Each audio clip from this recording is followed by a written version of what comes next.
నమస్కారం. Welcome to my YouTube channel learn in depth. ఈరోజు మనం ఈ వీడియోలో NCERT class 6th chapter 6 the beginnings of Indian civilisation గురించి పూర్తిగా తెలుసుకుందాం. మనం ఇప్పుడొక టైం మిషన్ ఎక్కినట్టు వేల సంవత్సరాల వెనక్కి వెళ్దాం. మన దేశంలో మొట్టమొదటి నగరాలు ఎలా పుట్టాయో తెలుసుకుందామా? అక్కడ మనుషులు ఎలా బతికారో చూద్దామా? రండి, ఈ అద్భుతమైన ప్రయాణాన్ని మొదలుపెడదాం. ఈరోజు మనం ఏం నేర్చుకోబోతున్నామో చూద్దాం.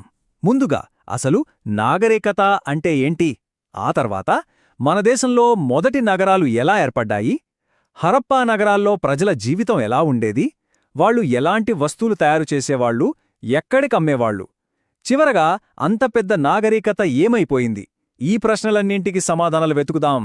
సరే, మొదలు పెడదాం. ముందుగా ఒక చిన్న ప్రశ్న.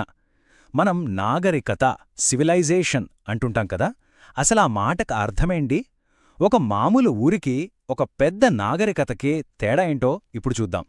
చూడండి, ఒక నాగరికతను ఒక పెద్ద చెట్టుతో పోల్చవచ్చు.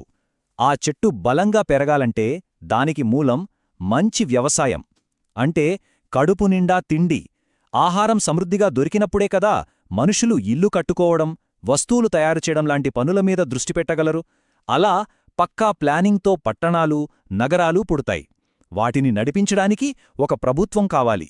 వ్యాపారం పెరుగుతుంది. పాటలు, బొమ్మలు, పెద్ద పెద్ద కట్టడాలు ఇలాంటివన్నీ వస్తాయి. మరి వీటన్నిటిని గుర్తుపెట్టుకోవడానికి, రాసుకోవడానికి ఒక భాష, ఒక లిపి కావాలి. ఇవన్నీ కలిస్తేనే దాన్ని మనం నాగరికత అంటాం. ఆ నాగరికతలో ఇంతగా అభివృద్ధి చెందడానికి ఒక ముఖ్య కారణం మెటలర్జీ.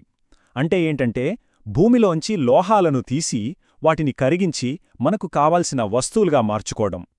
ఇది మామూలు విషయం కాదు, ఒక టెక్నాలజికల్ రెవల్యూషన్ లాంటిది. దీనివల్లే వాళ్ళు రాయి కంటే ఎన్నో రెట్లు గట్టిగా ఉండే పనిముట్లు, ఆయుధాలు, అందమైన నగలు చేసుకోగలిగారు. సరే, ఇన్ని లక్షణాలు చెప్పుకున్నాం గదా, మరి వీటన్నింట్లో ఏది ముఖ్యం, ఏది లేకపోతే మిగతావి ఏవి ఉండవు? ఒక క్షణం ఆలోచించండి. ఏమైయుంటుంది?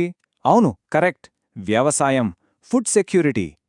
కడుపు మిండితేనే కదా ఏ పనైనా చేయగలిగేది.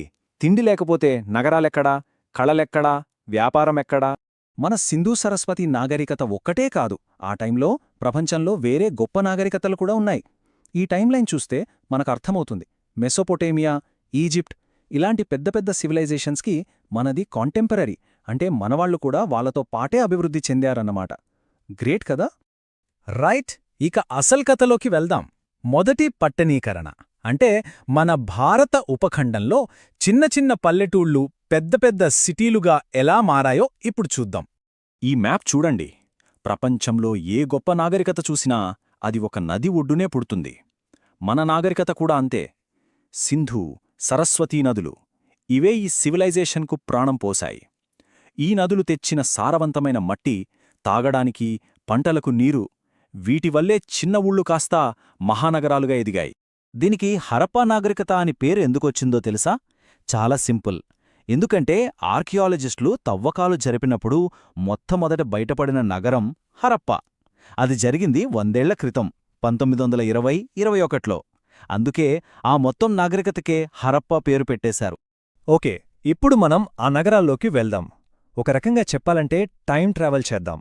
అక్కడి ప్రజలు ఎలా బతికారు, వాళ్ల ఇళ్ళు ఎలా ఉండేవి, వాళ్ల టౌన్ ప్లానింగ్, వాటర్ మేనేజ్మెంట్ ఎలా ఉండేవి, ఏం తినేవాళ్లు, ఇలాంటి ఇంట్రెస్టింగ్ విషయాలన్నీ ఇప్పుడు తెలుసుకుందాం. హరప్పా నగరాల్ని చూస్తే మనకు ఆశ్చర్యం వేస్తుంది. ఎందుకంటే అవి ఇష్టమొచ్చినట్టు కట్టినవి కాదు. పక్కా ఇంజనీరింగ్ ప్లాన్తో కట్టారు. వెడల్పైన రోడ్లు, వాటిని కాపాడటానికి చుట్టూ కోట గోడలు. అంతేకాదండోయ్, నగరాన్ని 2 భాగాలుగా విభజించారు. ఎత్తైన ప్రాంతంలో బహుశా రాజులు, అధికారులు ఉండేవాళ్లు. దాన్ని అప్పర్ టౌన్ అంటారు. కింద సామాన్య ప్రజలు ఉండే ప్రాంతాన్ని లోయర్ టౌన్ అనేవాళ్లు. దీన్ని బట్టి వాళ్లకు అడ్మినిస్ట్రేషన్ సిస్టమ్ ఉండేదని మనకర్థమవుతోంది. ఈ ఫోటోలు చూడండి. ఒకటి ధోలవిరా, ఇంకొకటి కాళిబంగన్. ఈ 2 నగరాల మధ్య వందల కిలోమీటర్ల దూరమున్నా వాటి కన్స్ట్రక్షన్ స్టైల్, రోడ్ల నిర్మాణం దాదాపు ఒకేలా ఉన్నాయి. అంటే ఈ మొత్తం నాగరికతలో ఒక యూనిఫామ్ ప్లానింగ్, కల్చర్ ఉండేదని తెలుస్తోంది. ఇక హరప్పా నాగరికత అనగానే మనకు గుర్తొచ్చే ఒక అద్భుతమైన కట్టడం మొహెంజదారోలోని గ్రేట్ బాత్, అంటే మహాస్నానవాటిక.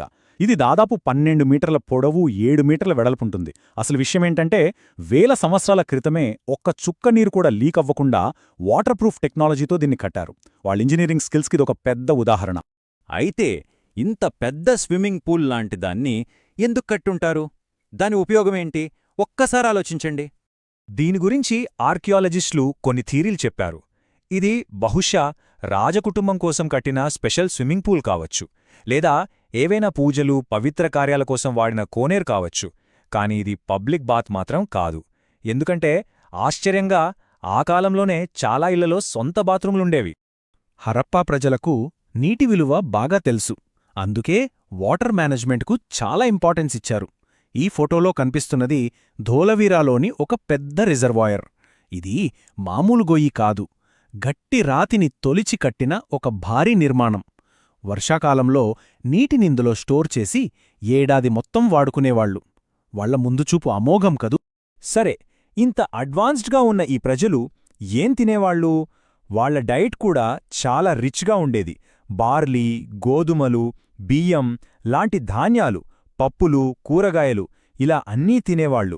పాలు, పెరుగు, చేపలు కూడా వాళ్ల మెనూలో ఉండేవి.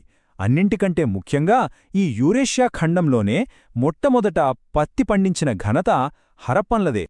అసలీ నగరాలు ఇంత ధనవంతంగా ఎలా మారాయి? వాళ్ళ ఎకానమీకి ఆధారమేంటి?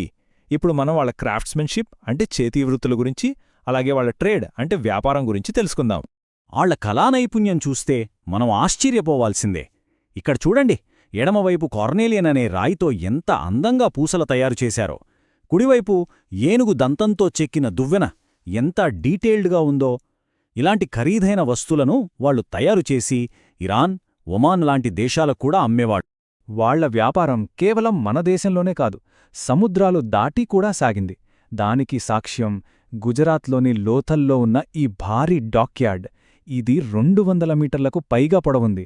అంటే ఆలోచించండి, దాదాపు 2 ఫుట్బాల్ గ్రౌండ్స్ అంత పొడవు. ఇక్కడి నుంచే పెద్ద పెద్ద పడవల్లో సరుకులు వేరే దేశాలకు వెళ్లేవి. హరప్పా నాగరికతకు ఒక ఐకానిక్ సింబల్ ఈ సీల్స్ అంటే ముద్రలు. ఇవి ఒక రకమైన మెత్తని రాయితో చేస్తారు. వీటిమీద జంతువుల బొమ్మలు, ఇంకా మనకు ఇప్పటికీ అర్థం కాని ఒక లిపి ఉంటుంది. ఇవి బహుశా ఆనాటి కంపెనీ లోగోలు లాంటివి. తమ సరుకుల మీద గుర్తుగా వేయడానికి వాడే ఉండవచ్చు. వాళ్ల ఆర్ట్ ఎంత గొప్పదో చెప్పడానికి ఈ 2 విగ్రహాలు చాలు. ఎడమవైపు ఉన్నది డాన్సింగ్ గర్ల్ విగ్రహం. దీన్ని కంచుతో తయారుచేశారు. వాళ్లకు మెటల్ వర్క్ ఎంత బాగా వచ్చో ఇది చూపిస్తుంది. ఇక కుడివైపు ఉన్నది ప్రీస్ట్ కింగ్ అంటే పూజారి రాజు విగ్రహం. ఇది వాళ్ల శిల్పకళకు, బహుశా వాళ్ల పాలకుల రూపానికి ఒక ఉదాహరణ. ఇంత గొప్ప నాగరికత, ఇంత ప్లాండ్గా ఉన్న నగరాలు ఉన్నట్టుండి ఏమైపోయాయి? ఎందుకు కనుమరుగయ్యాయి? ఇదొక పెద్ద మిస్టరీ. ఈ మిస్టరీని ఛేదించడానికి మన చివరి విభాగానికి వెళదాం. మరి ఇంత గొప్ప సివిలైజేషన్ ఎలా పతనమైంది? దీనికి సైంటిస్టులు 2 ముఖ్యమైన కారణాలు చెప్తున్నారు. మొదటిది క్లైమేట్ చేంజ్. సుమారు క్రీస్తుపూర్వం 2200 తర్వాత వాతావరణం పొడిగా మారిపోయింది. వర్షాలు తగ్గిపోయాయి. దానితో పంటలు పండక ఆహారానికి కొరత ఏర్పడింది. రెండవది వాళ్లకు జీవనాధారమైన సరస్వతీ నది ఎండిపోవడం. నది లేనప్పుడు ఇక అక్కడ బతకడం కష్టం కదా. ఈ కారణాల వల్ల ప్రజలు పెద్ద పెద్ద నగరాలను వదిలేసి చిన్న చిన్న గ్రామాలకు వలస వెళ్ళిపోయారు. అలా నగరాలు శిథిలమైపోయాయి. అయితే ఒకటి గుర్తుంచుకోవాలి, నగరాలు నాశనమైనా వాళ్ల సంస్కృతి, వాళ్ల జ్ఞానం పూర్తిగా మాయమవలేదు. అది తర్వాతి తరాలకు అంది మన భారతీయ నాగరికతకు ఒక బలమైన పునాది వేసింది. ఈ వీడియో మీకు ఉపయోగపడితే లెర్న్ ఇన్ డెప్త్ ఛానల్ను సబ్స్క్రైబ్ చేయండి, పక్కనే ఉన్న బెల్ ఐకాన్ను నొక్కండి, లైక్ చేయండి, మీ ఫ్రెండ్స్ అండ్ ఫ్యామిలీ మెంబర్స్తో షేర్ చేయండి. ధన్యవాదాలు. Thank you.